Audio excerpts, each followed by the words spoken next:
అక్కడికెళ్ళాకే తెలిసిందండి అసలు నిజం. ఇంతకీ నేనెక్కడికెళ్ళాను, ఏంటి అనేది పూర్తి వీడియో చూసేయండి. మీకే తెలిసిపోతుంది. హాయ్ అండోయ్! చూస్తున్నారా? చూస్తున్నట్లయితే లైక్ చేయండి, షేర్ చేయండి, కామెంట్ కూడా చేసేయండి. అలాగే సబ్స్క్రైబ్ కూడా చేసుకొని పక్కనే గంటైతే ఉంటుంది. గంట నొక్కేసారంటే మనం చేసే ప్రతి ఒక్క వీడియో వచ్చేస్తుందనమాట. ఇది ఎక్కడికెళ్తుందా అనుకుంటున్నారా? పూర్తి వీడియో చూసేయండి. మీకే అర్థమైపోతుందనమాట. 8 గంటలకంతా ట్రైన్ అన్నారు. అందుకే 7:45కే రైల్వే స్టేషన్‌కైతే వచ్చేసామనమాట. కానీ ట్రైనయితే 8:30కొచ్చింది. ట్రైనొచ్చిన తర్వాత ట్రైన్‌లోకి ఎక్కితే ఒక్క సీటు గూడా లేదండి. అందుకే కిందయితే కూర్చునేసాం అందరూ. మా మమ్మీ చూడండి ఎలా చూస్తుందో వీడియో తీస్తున్నానని. నేను, మా తోడికోడలు, మా మమ్మీ, మా మామ, మా అత్త, మా చిన్న కొడుకు అందరూ కలిసైతే ఎళ్ళామనమాట. దగ్గర దగ్గర రేణిగుంట దగ్గరకొచ్చిన తర్వాతయితే మాకు సీట్లు దొరికాయి. సీట్లలో అయితే కూర్చునేసామనమాట. ఆయనైతే కోడూరులో దిగుతాను అన్నారు. ఇంక సరేలే మనకు దొరికిన చోట కూర్చుందాంలే అనేసి మేమైతే కూర్చున్నామనమాట.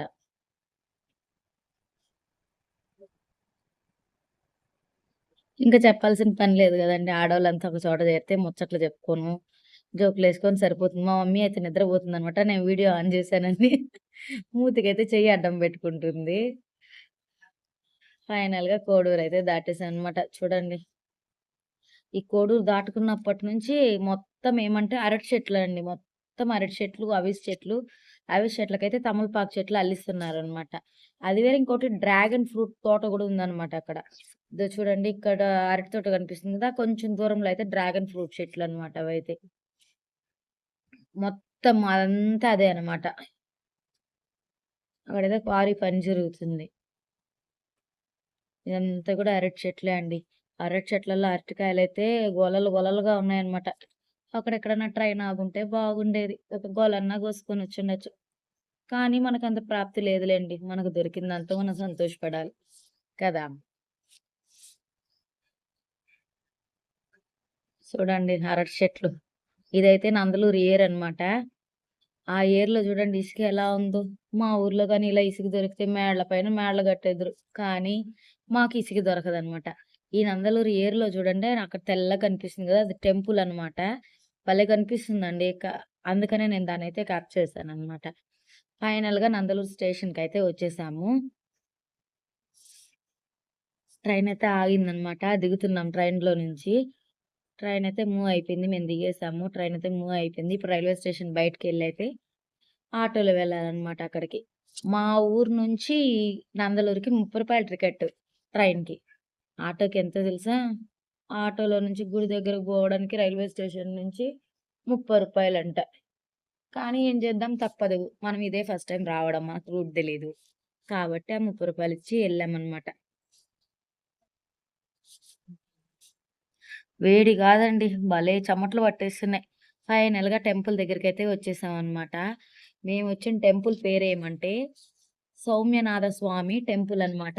ఇక్కడైతే నిజంగానే చాలా అంటే చాలా తెలిసాయండి ఇక్కడికొచ్చిన తర్వాత. ఆ గోపురం లోపలికి ఎంటర్ అయితే పైన సీలింగ్‌కైతే ఒక చాప ఉందనమాట.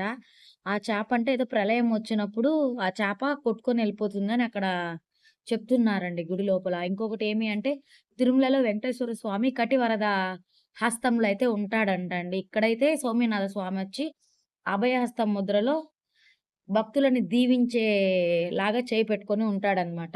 ఈ గుడంటండి 11వ శతాబ్దంలో చోళ రాజులు నిర్మించారంటండి. తర్వాత కాలంలో వచ్చి కాకతీయులు, విజయనగర రాజులు ఈ గుడిని బాగా డెవలప్ చేశారంట. ఆ ఆలయంలో 108 రాతి స్తంభాల పైన సింహం బొమ్మలు, శిల్పకళ బొమ్మలు అంతా భలే చెక్కున్నారండి. కానీ లోపలైతే అలో లేదనమాట. అక్కడ భక్తులు తిరుగుతూ ఉంటే నేను వీడియో తీశాను గదండీ! 9 ప్రదక్షిణాలు చేస్తే అక్కడ భక్తులకి ఏ కోరికైనా నెరవేరుతుందంట. అలాగే 108 ప్రదక్షిణాలు చేస్తే ఆ కోరిక తీరి ఆయన కటాక్షం ఉంటుందని అక్కడ అందరి నమ్మకం అండి. అందుకే కొన్ని వందల మందైతే ఆ గుడి చుడుతున్నారనమాట. ఇంకొకటి ఏంటి అంటే అక్కడైతే స్వామి గర్భగుడిలో అయితే సూర్యకిరణాలు పడతాయండి. ఆ కిరణాల వెలుతురికే ఆయన మనకు కనిపిస్తాడనమాట. అక్కడ ఒక దీపం గాని, ఒక హ్మ్, లైట్ గాని ఏం లేదండి. కానీ గుడిలో చల్లగా భలే ఉందనమాట. ఒక ఫ్యాన్ గూడా లేదు. బాగుంది. కానీ అందరూ చూడదగ్గ ప్రదేశం అండి అది. నిజంగానే. దర్శనం అయితే చేసుకొని మేమైతే రిటర్న్ అయితే బయలుదేరేసామనమాట. మేమైతే ఇంక ట్రైన్ 3 గంటలకన్నారు. ఇంక ఎందుకులే బిన్న ఎళ్ళిపోదామని బస్ అయితే ఎక్కేసామనమాట. Thanks for watching. Please like and subscribe.